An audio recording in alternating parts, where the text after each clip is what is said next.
CEAP, Centro Espírita Altivo Panfiro. Uma casa de amor. Boa noite os nossos ouvintes. Que Jesus abençoe a nossa noite de estudo. Vamos ler aqui um parágrafo 2 do capítulo a ser estudado hoje. Vai, Conceição. Capítulo 28, oração Pai Nosso, item 4, dai-nos o pão nosso de cada dia. Dai-nos alimento para a manutenção das forças do corpo. Dai-nos também o alimento espiritual para o desenvolvimento do nosso espírito. O animal encontra sua comida, mas o homem deve obtê-la à custa da sua própria atividade, com os recursos da sua inteligência, porque vós o criaste livre. Faz a oração. Senhor Jesus, Mestre querido, Mestre amado, nós te rogamos nesses instantes, Senhor, a tua proteção, a tua ajuda para a nossa aula de hoje. Envolva o Nilton nas suas vibrações de amor, de luz e de paz. Ajude ele, que o altivo possa estar aqui ajudando ele, o irmão Luiz, toda a coluna espiritual da nossa casa possa ajudar. Ajudai a todos nós que estamos também no estudo, os que estão em casa, para que possamos compreender o Teu Evangelho, Senhor, e que esta compreensão possa nos levar à prática no nosso dia a dia. Por isso te pedimos, ajuda-nos, Senhor, envolve-nos com Teu amor, fica conosco, que assim seja, graças a Deus. Então, em nome do amor, em nome do nosso amor, em nome do amor de Deus e de Jesus, iniciamos os nossos estudos. Que assim seja. Nós estamos aqui interpretando com o Kardec a oração que o Senhor nos ensinou, né? O que Kardec desenvolveu em cada parte do Pai Nosso. Então todos nós sabemos que a oração dominical inicia com as seguintes palavras: Pai nosso que estais no céu, santificado seja o vosso nome, venha a nós o vosso reino, seja feita a vossa vontade, assim na terra como no céu. O pão nosso de cada dia nos dai hoje. Aí aqui foi que nós paramos semana passada. Dai-nos o pão nosso de cada dia. E como Kardec interpreta essa passagem?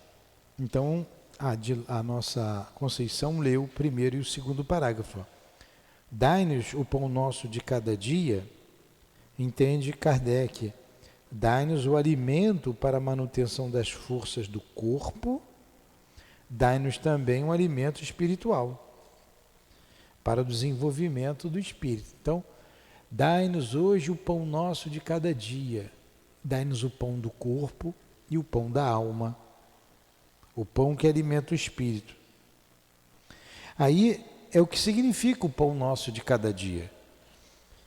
Aí ele mais para frente ele vai dizer que o animal encontra a sua comida, mas o homem deve obtê-la à custa da sua própria atividade, com os recursos da sua inteligência, porque vós o criastes livres, vós lhe disseste.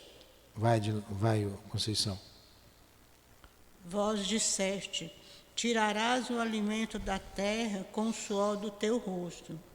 Por estas palavras, fizeste do trabalho uma obrigação para ele, a fim de que exerça sua inteligência na busca de meios para satisfazer as suas necessidades e também propiciar-lhe o bem-estar, uns pelo trabalho material, outros pelo trabalho intelectual.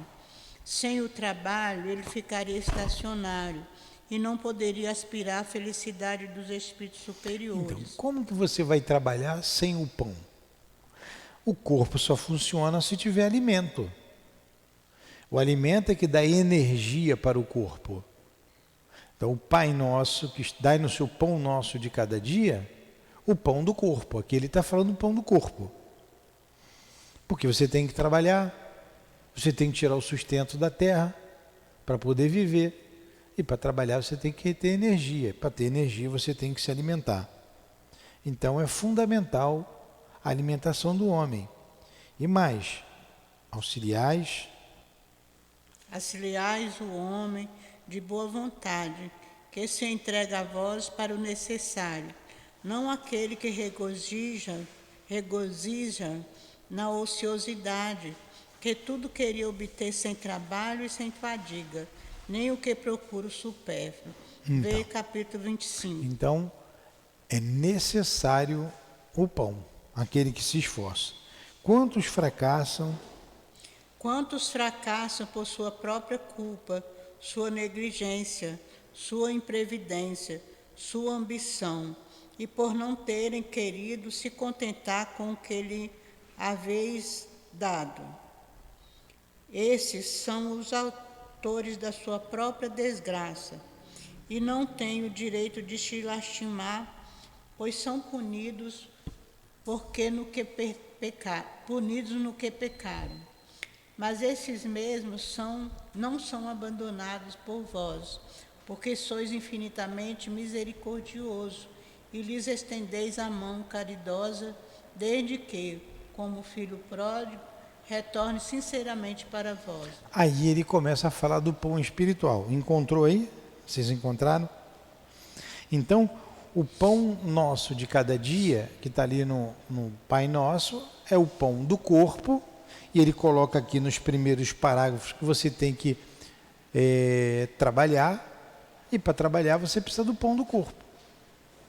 E precisa também do pão da alma, nos momentos difíceis da vida, para você decidir, para você encontrar forças.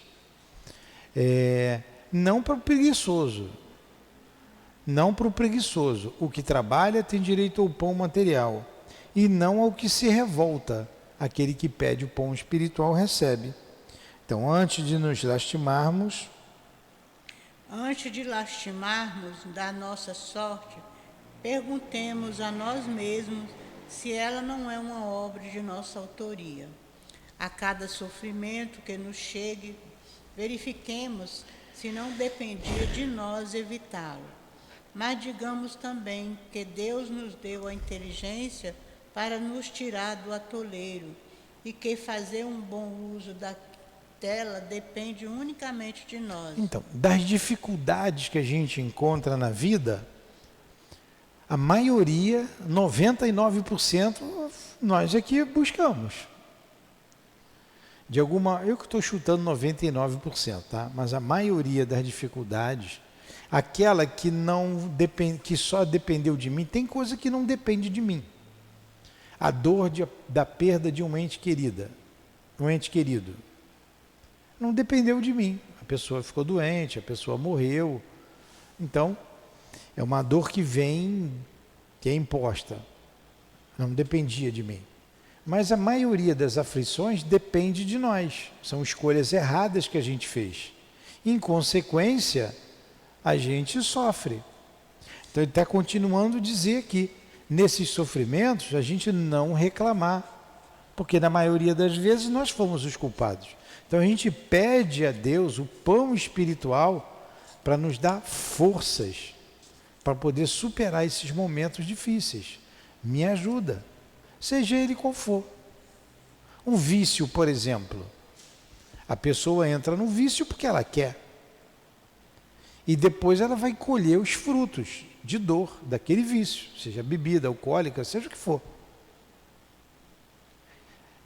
Ela, querendo sair da situação, ela deve pedir o quê? O pão nosso de cada dia, o pão do Espírito.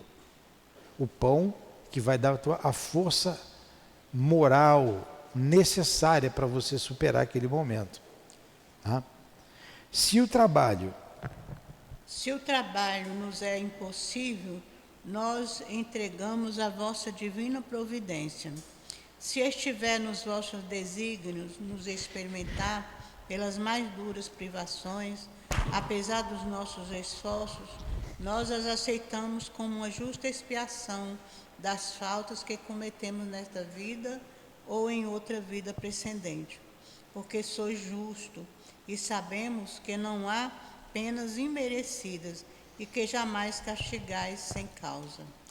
Nós estávamos analisando hoje, nos estudos da manhã, a dor das mães que estavam aqui, que moram numa comunidade próxima, aqui em Santa Luzia. A água estava na cintura e eles não conseguem sair dali. Então a água invadiu as casas, perderam quase tudo, a água cobriu o colchão. Olha, imagina, tua cama fica coberta de água. E lama, e água de esgoto, porque o esgoto corre ali a céu aberto, choveu, transborda tudo. E por que aquela situação tão difícil, né? Tão difícil. A gente faz o que pode para minimizar a dor delas, mas a dor é delas. Elas estão passando por aquela dor. E o que foi que elas fizeram para passar por aquela dor? Não é dessa vida. Não é de agora. Sejam bem-vindos. E elas precisam do pão material, e precisam do pão espiritual. O pão material, porque elas perderam tudo. Perdeu cama, perdeu geladeira, perdeu fogão, perdeu o alimento. E o pão espiritual, para ter resignação e ter forças de superar aquele momento difícil. Está entendendo o que significa o pão nosso de cada dia? E como Kardec está aqui destrinchando a oração do Pai Nosso, ele continua mais um pouco. Preservai-nos, meu Deus, de desenvolver em nós a inveja contra aqueles que possuem o que não temos, nem mesmo contra aqueles que têm o supérfluo, enquanto que a nós falta o necessário. Perdoai-lhes se esquecem a lei de caridade e de amor ao próximo que lhes haveis ensinado. Afastai também do nosso espírito. Só um minutinho. A mesma coisa. Então você não tem inveja daquele que tem, e se você não tem, e se você não tem nada, você não condenar aquele que tem.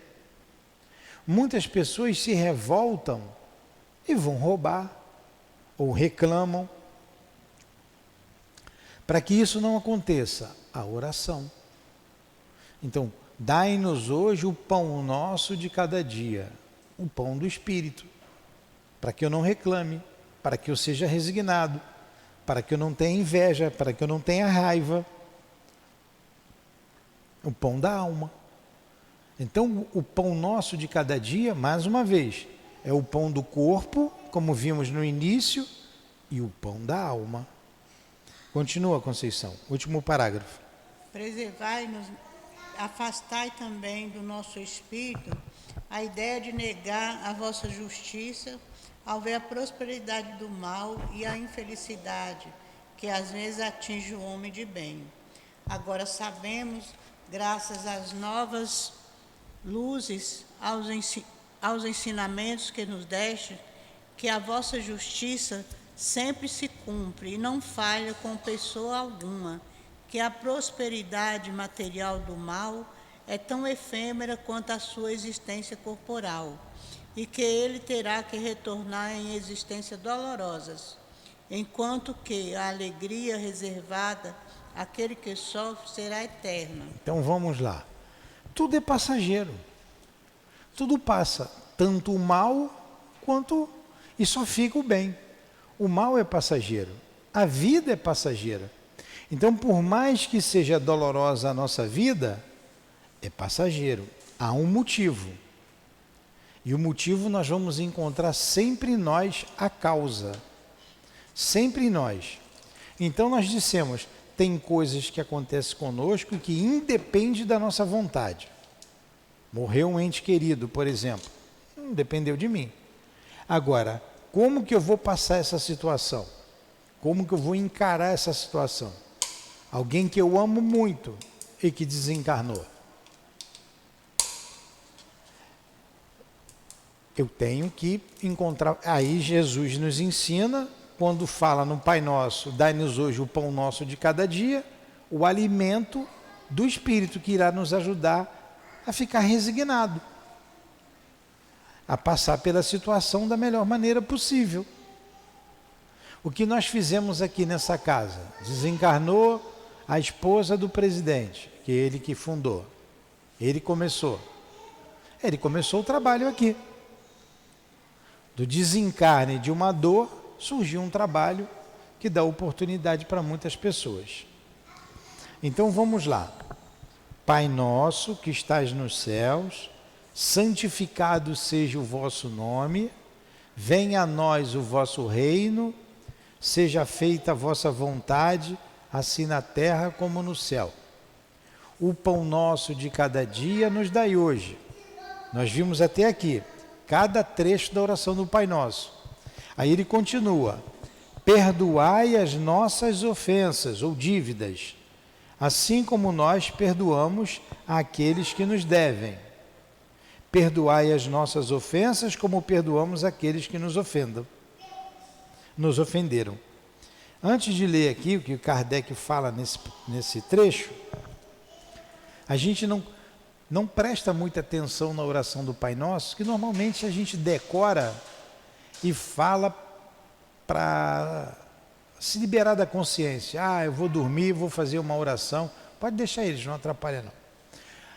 Aí você vai, Pai Nosso está no céu santificado. Quando consegue ir até o final, né, que às vezes a gente começa assim, Pai Nosso está no céu santificado, amém.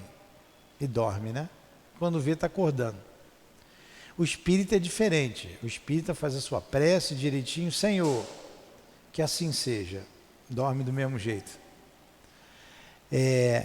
Quando a gente não faz isso, a gente decora a prece e faz sem pensar naquelas palavras. Olha quanta coisa o Kardec tirou do pão nosso. Em resumo, é o pão da alma e o pão do espírito. E aqui, perdoai, Senhor, as nossas ofensas. A gente pede perdão pelos nossos erros, não é isso? Me perdoa. Mas a gente esquece de que Jesus não parou aí. Ele continuou dizendo, perdoa, meu Deus, o que eu fiz de errado, assim como eu perdoo quem me ofendeu. E a gente, de fato, perdoa aqueles que nos ofendem? Não achou não, Luana? É o capítulo 28. O item...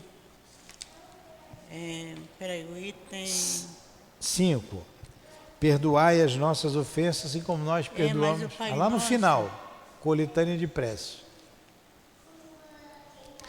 Então, Jesus nos ensina e a gente faz a prece, me perdoa, Senhor, assim como eu perdoo quem me ofendeu.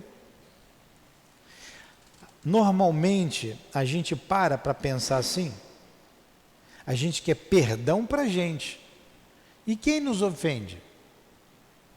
Isso é tão importante que em outras situações Jesus falou a mesma coisa, de modo diferente, em outras passagens. Uma delas, se alguém, com relação à oferenda, porque os judeus faziam oferenda lá no altar, levava a sua oferenda. Então ele diz assim, se alguém vai fazer oferenda a Deus e tiver alguma coisa contra o seu irmão, guarda a oferenda, se reconciliai com o vosso irmão e depois você doa a sua oferenda. Não é isso que ele falou? Ó, perdoa aquele que te ofendeu, depois você faz a sua oferenda a Deus. Porque não tem como você amar a Deus sem você amar o próximo. Não tem.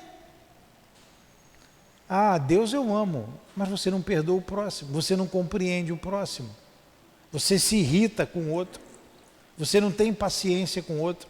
Como é que você vai ter paciência com Deus? Se o único caminho que nos leva a Deus é o próximo, é o único caminho. Independe de qualquer religião, inclusive da doutrina espírita. A doutrina espírita é um meio, o fim é a perfeição. Uns utilizam a doutrina espírita, outras igrejas cristãs, ou budismo, ou seja, a religião que for. Agora, a doutrina espírita, os espíritas, os espíritos, eles não foram sectários. Eles disseram que fora da caridade não há salvação. Vamos dizer, a bandeira do espiritismo: fora da caridade não há salvação. Qualquer um pode ser caridoso. Você tem a caridade material, tem a caridade moral. Isso você faz em qualquer religião, fora e acima de toda e qualquer religião. Uma outra passagem em que Jesus fala da importância do perdão, da reconciliação com o próximo. Quem me disser uma outra passagem vai ganhar o celular da Conceição.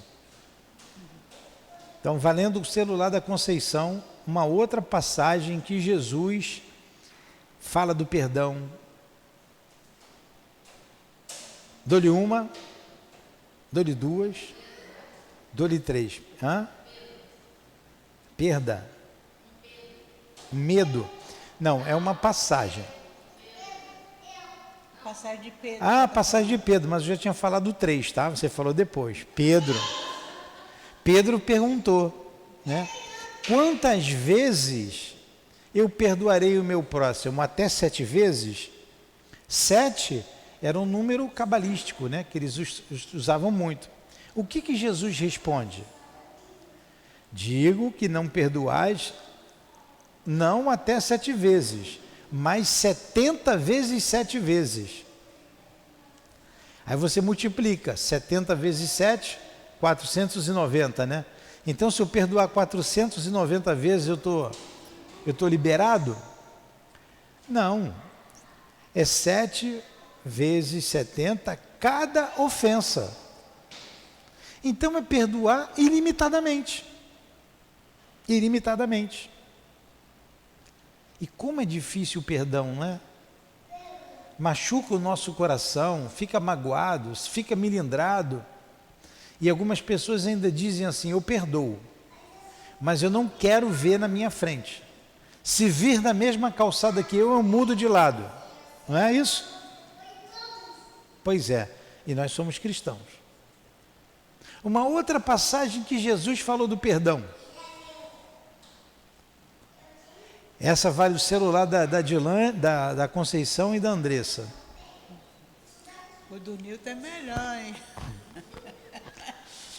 Quando o homem que devia 100 mil talentos, então ele diz assim: o reino dos céus é semelhante ao homem que devia 100 mil talentos ao seu senhor. E o Senhor mandou chamar esse homem e cobrou a dívida. E o que o homem fez? Ele disse que não tinha dinheiro. E o Senhor o que fez? Vai lá, prende a mulher dele, os filhos deles, era o que acontecia na época, prendia todo mundo para ser escravo daquele que era que o fulano tinha dívida. Prende todos eles, a mãe, o pai, prende todo mundo, até ele pagar o que me deve. O que o homem fez? Ele chorou, ele pediu perdão, e o Senhor ficou com pena dele. ficou com pena e disse a ele: tudo bem, você está perdoado a minha dívida, pode ir embora. Lembra dessa passagem? Aí, quando ele vai embora, mal tinha descido as escadarias do lugar, eu imagino uma escadaria, ele encontra alguém que lhe devia 10 talentos. Olha só, ele devia 100 mil, chorou, pediu perdão, o chefe lá liberou. Quando ele encontrou alguém que lhe devia 10 talentos, que é uma quantia irrisória, ele cobrou, e o outro que fez: mas eu não tenho como pagar agora, perdoa, assim que eu puder eu vou te pagar. E ele diz: não perdoo. Chamou os guardas e mandou prender. Prende ele, a mulher dele, os filhos dele, prende todo mundo. Quem estava perto viu aquilo, voltou no Senhor: Senhor, aquele que você perdoou, perdoou aquela dívida, aconteceu isso. Aí o Senhor ficou furioso com ele, mandou chamá-lo de volta e colocou ele na prisão. Lembraram agora dessa passagem? Se o Senhor da vida, o Senhor lá, perdoou a dívida dele, ele tinha que perdoar do próximo.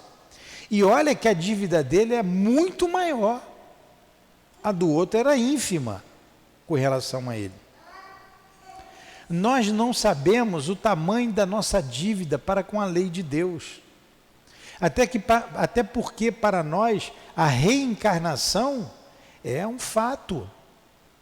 A reencarnação é um fato. E em vidas precedentes, será que a gente sempre foi certinho? Sempre foi correto? A gente tira por hoje.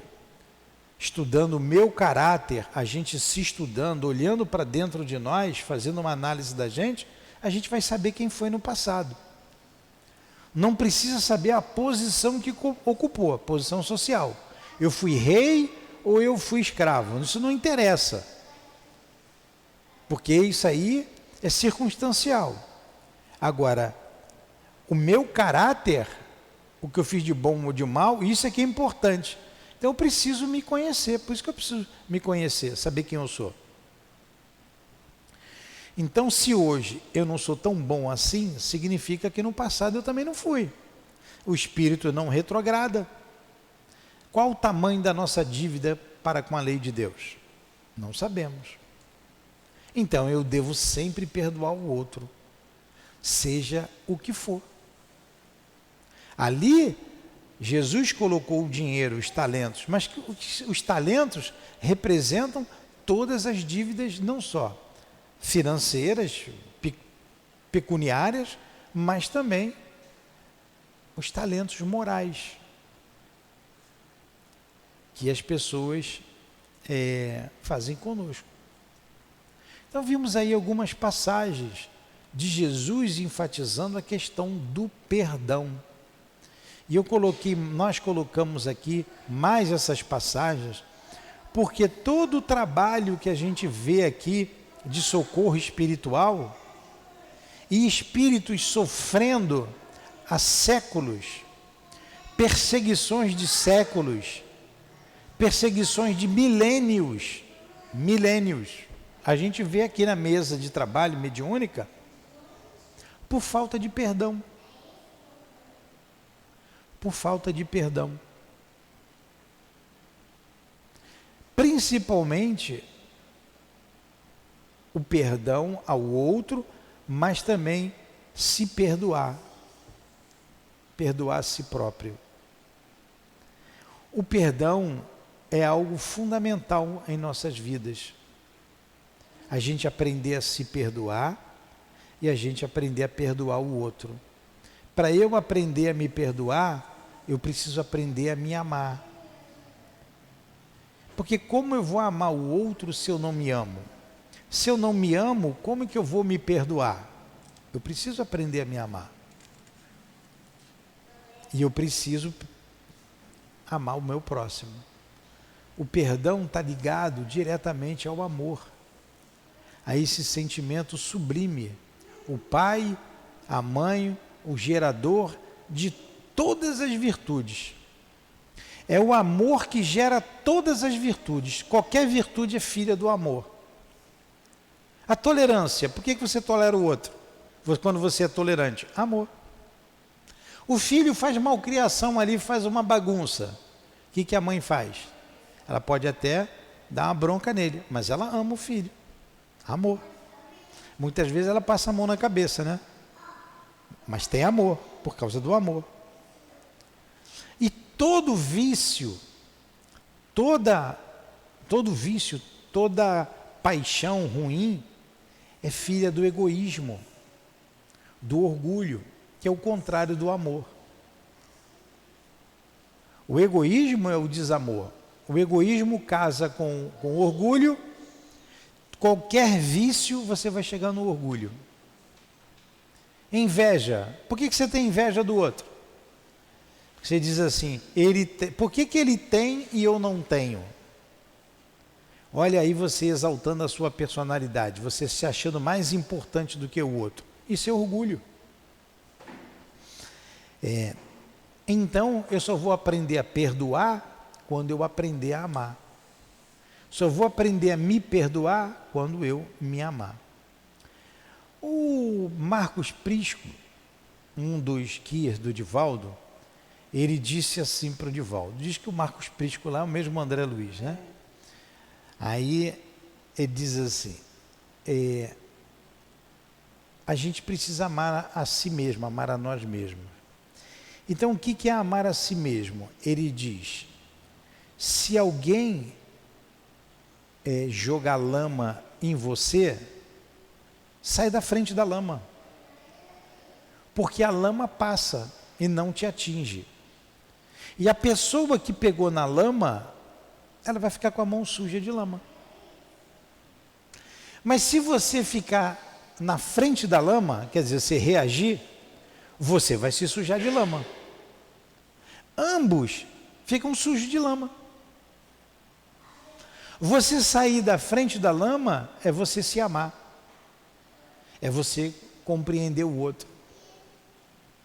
Você quer ver uma coisa também que parece simples, mas não é, e que significa amor próprio, você se amar? É você saber dizer não.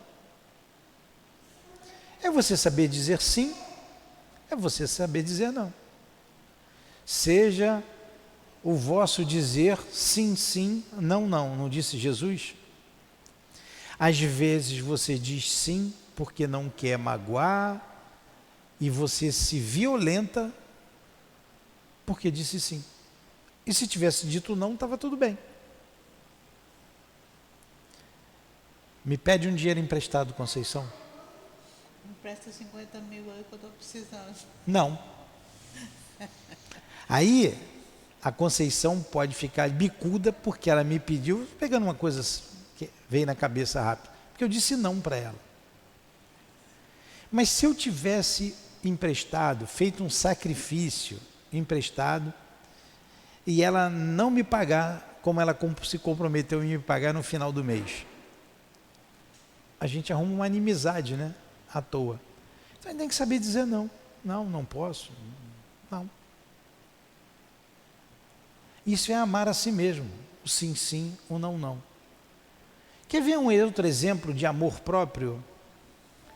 É quando alguém falar algo a teu respeito, você não se importar com isso. Porque é a opinião do outro. Se você me chama, aí entra a ligação, olha a ligação do conhece a ti mesmo.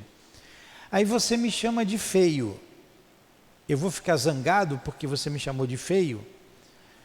Eu me conheço, eu sei que eu não sou feio, então eu não vou me ofender com o que você disse a meu respeito. Olha, saí da frente da lama. Mas se você me chamar de bonito, eu também não vou me envaidecer, porque eu sei que eu não sou bonito. Eu estou me amando. Sou eu sair da lama. Você não me jogar na vaidade. Entendeu, a senhora? Entendeu a metáfora? É isso. É isso. Isso tudo está ligado ao amor. que está ligado ao perdão. A gente precisa aprender a perdoar o outro. Perdoar a quem a gente ama. E Jesus ainda vai mais além no perdão. Perdoai os vossos inimigos. Não foi? Perdoai os vossos inimigos. Perdoar os amigos é muito bom. Mas perdoar o inimigo... Olha, uma outra questão do perdão. Quer ver outra do perdão? Se alguém te pedir a capa, dê-lhe também a túnica. Se alguém bater na sua face, oferecei a outra face. Olha aí o perdão. Novamente falando do perdão. Eles não incomodam em nada. Tá? Olha ele falando do perdão. Então vamos aqui para o Pai Nosso. E no Pai Nosso não foi diferente. Perdoai as nossas ofensas, meu Deus. Meu Deus, me perdoe porque eu errei. Mas assim como eu perdoo o outro que erra comigo. Assim como eu perdoo o outro que erra comigo. Leia aí esse trecho aí, Conceição. Cada uma das nossas infrações às leis, Senhor, é uma ofensa que fazemos a vós. É uma dívida contraída que, cedo ou tarde, teremos que pagar. Nós rogamos a vossa infinita misericórdia, o perdão dessas dívidas, prometendo fazer todos os esforços para não contrair outras. Olha que coisa aí, mais uma coisa aí. Quando você comete uma infração à lei de Deus, você cometeu a infração à lei de Deus, você deve à lei de Deus. Então, se eu ofender a senhora, a minha dívida não é com a senhora, é com a lei de Deus. Porque olha só, eu ofendo a senhora sai da frente da lama. O ofensor sou eu, mas a senhora perdoou. Vamos pegar um exemplo, cabe esse e cabe um mais extremos. Judas traiu Jesus, certo? A dívida de Judas é com Jesus ou com a lei de Deus? Bora, certo ou errado, ou 50%, tem 50% de chance de acertar e 50% de errar. Só dei duas opções, letra A e letra B. Judas traiu Jesus. A dívida de Judas é com Jesus ou é com a lei de Deus?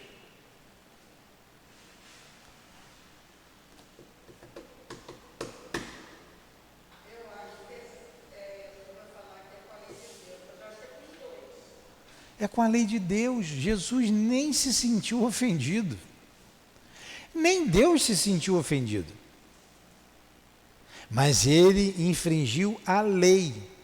Como que Judas vai resolver o problema dele? Até porque ele se suicidou. Ele se arrependeu, entrou num remorso danado, num sentimento do remorso, da culpa, e se matou, se enforcou. Como que ele vai ressarcir aquilo ali? Jesus foi embora. Aqueles fariseus que condenaram Jesus, que levantaram falso testemunho, que levaram ele à cruz, a dívida deles é para com a lei de Deus. Jesus foi embora. Senão, Jesus tinha que voltar a reencarnar com eles para eles poderem reparar. E ele não precisava disso. Porque você tem 3 fases dentro do erro que a gente aprende no Livro dos Espíritos: o arrependimento, a expiação e a reparação. AER, AER, aeronáutica, AER. Arrependimento, expiação e reparação. Você se arrepende, pode se arrepender aqui, como encarnado, pode se arrepender no mundo espiritual. Você vai expiar. Expiar é sofrer a consequência daquilo que você fez. Você pode espiar aqui no corpo, pode espiar no plano carnal. Mas a reparação do mal feito é na vida material. É só aqui. É só aqui. Então Jesus foi embora, não precisa ele voltar. Senão Jesus estava aqui até hoje. E se ele errar de novo com Jesus? E se ele errar novamente? Aí Jesus tem que voltar com ele para ele reparar? Olha, o raciocínio lógico. Eu matei a sua filha. Matei a sua filha. A minha dívida é com ela ou com a lei de Deus? Com a lei de Deus. Eu matei, ela me perdoou, ela foi embora. Ela não precisa mais ficar comigo. Ela tem a opção de ficar com raiva e me perseguir. Aí é a opção dela. Tu me matou por quê? Vai ficar em cima de mim. Até alguém chegar e falar para ela, mas você não morreu, você continua viva, você perdeu o corpo, daqui a pouco você volta, você vai ter um outro corpo, enfim. Se eu matei a... Você não é diferente. Não, você, seu nome. Hã?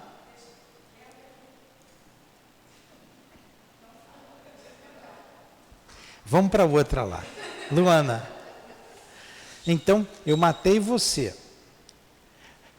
Aí você não me perdoou, é uma opção sua ficar comigo. Mas se você me perdoou, você vai embora. Eu sou um criminoso. Eu sou um criminoso. E se Deus permitiu que você morresse pelas minhas mãos, é porque você está devendo a lei de Deus. Algo parecido você fez. Senão Deus não seria justo. E a gente só vai compreender justiça entendendo reencarnação. Deus permitiu e você me perdoou. Mas se a tua mãe ficou com raiva de mim, você matou a minha filha, eu também vou te matar. A tua mãe vem e me mata. Ela também é uma assassina. Ela também vai responder à lei de Deus. E não significa que ela me matou que eu tenha já reparado. Não significa isso. Eu preciso, para reparar o mal, me arrepender do que eu fiz. Eu preciso me arrepender. Enquanto eu não me arrependo, eu nem vou espiar, nem vou reparar. A sua filha foi embora e você que vai ficar comigo, porque ela perdoou, você com ódio de mim e eu com ódio de você. Aí quem você ama, você não vê. Quem você ama, você perde. Ah, minha filha sumiu, eu nunca mais a vi. Claro, você é assassina, você não tem sintonia com ela. A tua sintonia é comigo, que eu também sou assassino. Nós dois. Entendeu? Então, o perdão é fundamental. O perdão libera. O amor liberta. O ódio prende. O ódio junge um ao outro. Junta, une. Porque você fica com um pensamento ligado na pessoa. Olha aqui o perdão de novo. Então, como ele disse aqui nesse parágrafo, o meu problema, o erro que eu cometo é com a lei de Deus. Deus não precisa de que ninguém seja um instrumento dele para fazer com que a lei dele se cumpra. Senão, o Judas seria um missionário e não um traidor. Ele veio para trair Jesus, ele foi preparado para isso. Então ele não teve culpa. Ninguém vem para fazer o mal. O mal sempre é uma escolha nossa. Deus não criou o mal, nós é que fazemos o mal. E quando a gente se arvora instrumento da lei de Deus, quando nós queremos ser o chicote, a gente vai responder por isso. Porque Deus não está pedindo para eu fazer justiça. Deus não pede para ninguém fazer, senão fica uma roda. Eu mato, morro, vai ter sempre um culpado. Sempre vai ter um culpado. Estão entendendo isso? Acho que vou dar para contar bem rapidinho uma história que Humberto de Campos nos conta. Ele conta pontos e contos do Chico. Humberto de Campos conta uma história. Ele disse que lá, vou contar bem rapidinho, vocês entenderem essa história do perdão. Lá há uns 300 anos atrás, mais ou menos 300 anos atrás, lá em Portugal, na cidade lá, um homem herdou uma grande propriedade do seu pai. E o seu pai tinha um filho bastardo. Caramba, que isso aqui está me machucando. O seu pai tinha um filho bastardo. Antigamente falava isso, né? Filho bastardo. Tinha um bastardinho lá, de mais ou menos 10 anos de idade. O que o homem fez? Não, vou dar a parte que é do bastardinho, do bastardo, eu não vou dar. Eu quero para mim. O que foi que ele fez? Chamou um casal que vivia lá de trabalhador, tinha os trabalhadores da terra, né? Chamou o casal, tem um nome que dá, casal que trabalhava lá, caseiro, vou chamar de caseiro, né? Caseiro, e disse assim: fulano, olha só, meu pai morreu, vocês sabem disso. Tem um filho bastardo, que eu não gosto dele, vocês também não têm simpatia nenhuma por ele. E ele não vai ficar com a metade das terras, não, eu não quero. Eu quero propor um negócio para vocês. Vocês vão liquidar com o bastardinho, eu vou dar uma quantia de dinheiro boa para vocês, vocês vão embora daqui e vão ter o dinheiro para comprar terras para vocês e viver a vida de vocês tranquilamente. O casal concordou. E o casal tinha uma filha de mais ou menos 14 anos. 14, 15 anos. E foram passear nas terras, mostrar para o garoto as terras que ele tinha. Vamos passear no bosque, foi lá, enquanto seu lobo não vem. Só que o lobo estava ali do lado. E quando passaram num poço que tinha lá, um poço cheio de peixes vorazes, só deram um toque, empurraram o garoto lá dentro do poço, foram embora. Ele morreu ali, devorado pelos peixes. A polícia da época não tinha muito recurso, foi dado como um acidente, eles mesmo procurando, encontrei, estava no poço, e o casal pegou o dinheiro, como dizemos hoje, vazou, né? E o camarada herdou toda a terra. Viveram felizes para sempre. Há mais ou menos 300 anos atrás. Recentemente, mais ou menos 300 anos depois, então precisou que ele se arrependesse, visse, tudinho. Aqui no Brasil, lá na região amazônica, morava uma família ribeirinha que tinham 2 filhos.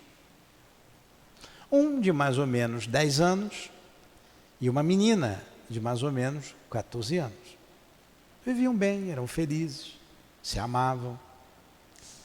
E quando foram os filhos atravessar o rio, os pais estavam vendo e ajudou a atravessar o rio. Os 2 saíram na canoa.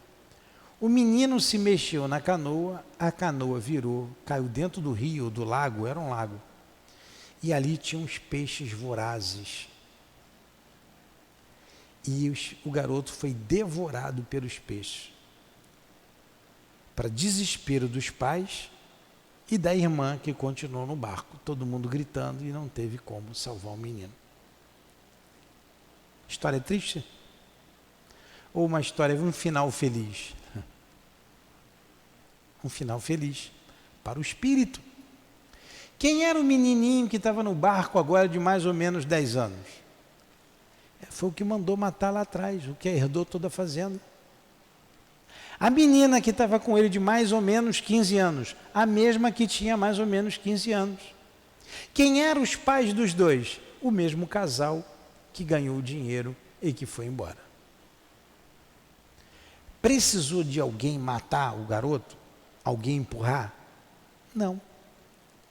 A lei se incumbe de fazer isso. A lei. Não precisou ninguém sujar a mão de sangue. E o garotinho que morreu no vídeo, ele nem fala mais. O que a gente deduz? Que ele perdoou. E ele seguiu em frente. Reconheceu que tinha uma dívida. O outro quis ser instrumento daquela dívida. O garotinho foi embora, lá o primeiro, e ficou devendo à lei os 5. Os 5, né? Os 5 não, os 4. As 2 crianças e os pais, não é? O homem, o dono da terra. O homem da terra. O irmão do bastardo. A menina, o pai e a mãe. 4. Os 4.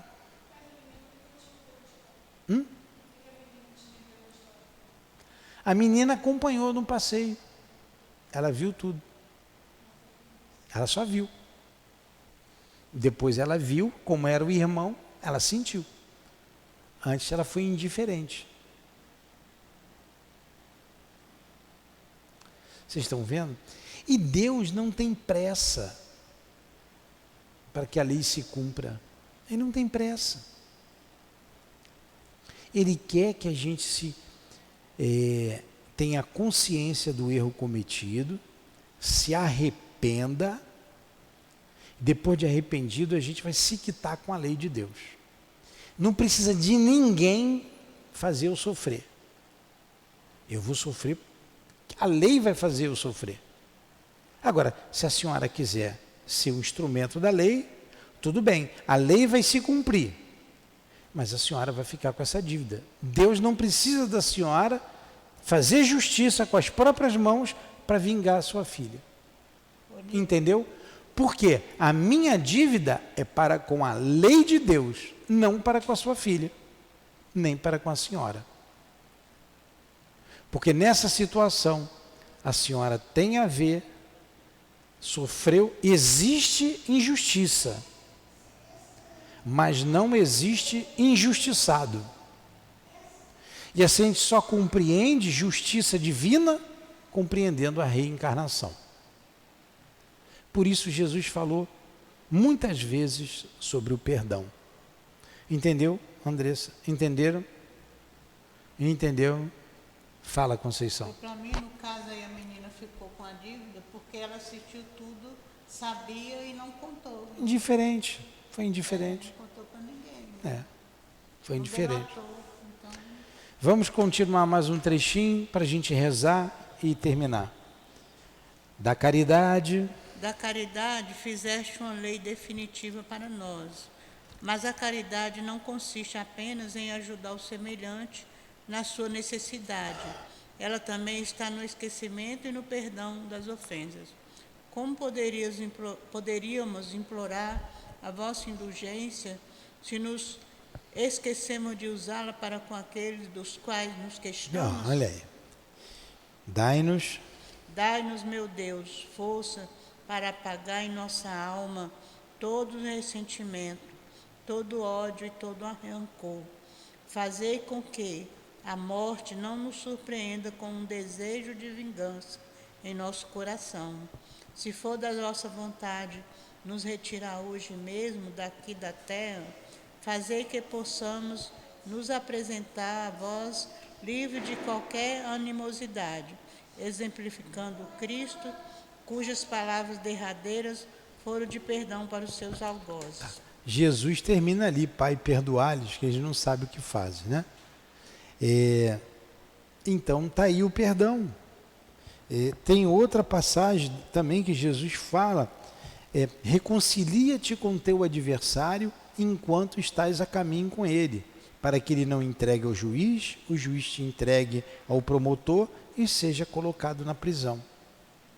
Lembra dessa passagem? Reconcilia-te com o vosso adversário, enquanto estás a caminho com ele, para que ele não te entregue ao juiz, o juiz ao promotor e ele te coloque na prisão. O que é a prisão? É você voltar para a terra. É você ir para o mundo espiritual com ódio e perseguir o outro porque você tem ódio. Você tem raiva. Isso é sentimento. A morte não nos livra dos nossos sentimentos, nem dos nossos pensamentos.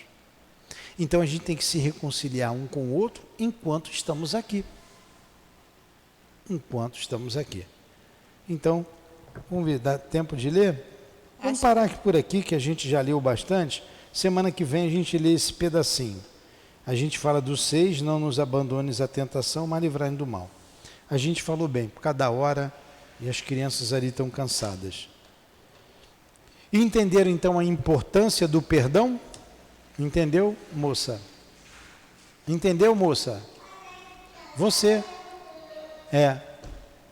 Muito bem. Então vamos fazer a nossa prece.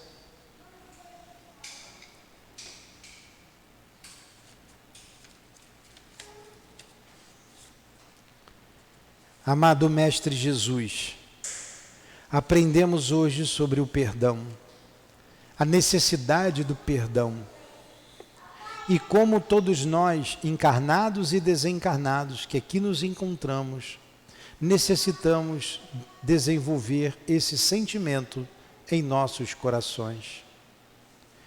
Perdoa-nos, Senhor, e nos ajude a perdoar aqueles que nos ofenderam.